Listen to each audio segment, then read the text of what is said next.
2011년 3월 어느 날의 한밤중이었습니다.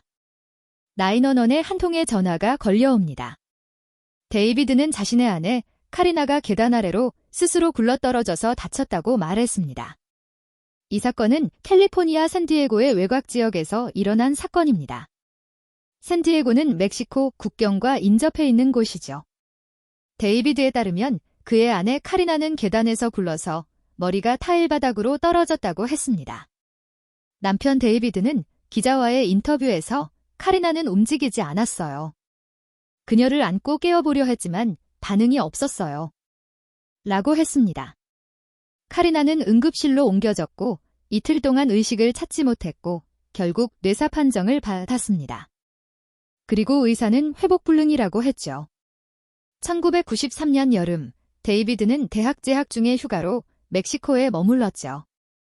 돌아오는 길에 그는 라파즈에 들렸고 그곳에서 멕시칸 걸 카리나를 만나게 된 것이었죠. 인터뷰에서 카리나의 엄마는 카리나는 데이비드를 좋아했어요.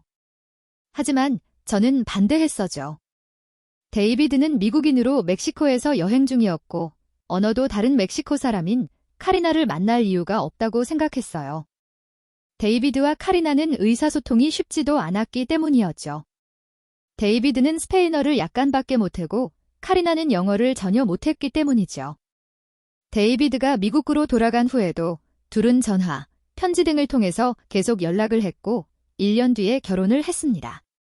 데이비드와 카리나는 라파즈에서도 결혼식을 올렸고 데이비드가 사는 샌디에고에서도 결혼식을 했습니다. 그 둘은 샌디에고에서 결혼 생활을 시작했습니다.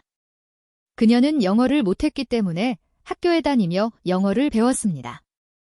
그리고 카리나는 결혼 2년 후에 아들을 낳았습니다. 몇 년 후에 딸도 태어났죠. 데이비드는 그 즈음에 샌디에고 주립대학에서 실험실 연구원으로 일하게 됩니다. 그둘은 샌디에고에서 잘 살고 있는 것처럼 보였죠.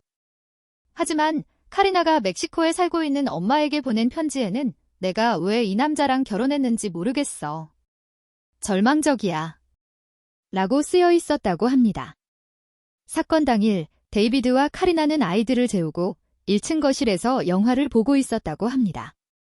그리고 화장실을 가기 위해서 영화를 멈추고 데이비드는 아래층 화장실을 사용하고 카리나는 위층 화장실을 사용하기 위해서 위층으로 올라갔다고 합니다. 그리고 데이비드는 쿵쿵쿵 소리가 들려서 계단으로 가서 보니 카리나가 쓰러져 있었다고 했습니다. 그녀가 숨을 쉬지 않자 데이비드는 심폐소생술을 시도했다고도 합니다. 그리고 카리나는 정신을 차리는가 싶더니 다시 드러누웠다고 합니다.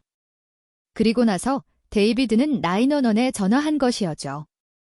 그때는 밤 12시가 지난 시각이었습니다.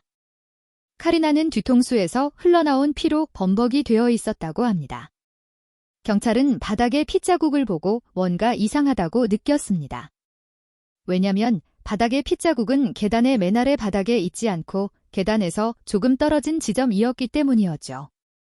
만약 그녀가 계단에서 굴러떨어졌으면 그렇게 될 수가 없으니까 말이죠. 그리고 또 한 가지 이상한 점은 남편 데이비드의 귀에 할퀴 자국이 있었습니다. 인터뷰 중에 기자는 데이비드에게 너는 결혼 생활 중에 카리나와 많이 싸웠니? 라고 하자 데이비드는 우리는 10년 전에 한 번 말다툼을 했어. 카리나가 나에게 너는 내가 지겹니? 라고 물었고 나는 그래, 너가 지긋지긋해. 라고 말한 적이 있어요. 라고 말했습니다.